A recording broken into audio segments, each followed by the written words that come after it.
ప్రభుత్వ రంగంలో పనిచేస్తున్న కాంట్రాక్ట్ కార్మికులని నాన్ పర్మనెంట్ వర్కర్స్ని రెగ్యులర్ చేయాలని చెప్పి సిఐటియు పిలుపులో భాగంగా మిషన్ భగీరథలో పనిచేస్తున్న కార్మికుల సమస్యలపైన సర్వేలు నిర్వహిస్తూ ఉన్నాం.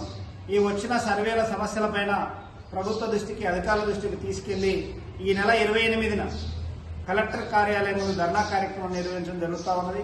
ప్రభుత్వం ఎన్నికల ముందు ప్రస్తుత ముఖ్యమంత్రి రేవంత్ రెడ్డి గారు ఈ కాంట్రాక్ట్ వ్యవస్థను, అవుట్సోర్సింగ్ వ్యవస్థను లేకుండా చేస్తానని చెప్పి ఎన్నికల మేనిఫెస్టోలో గెలిచినాడు.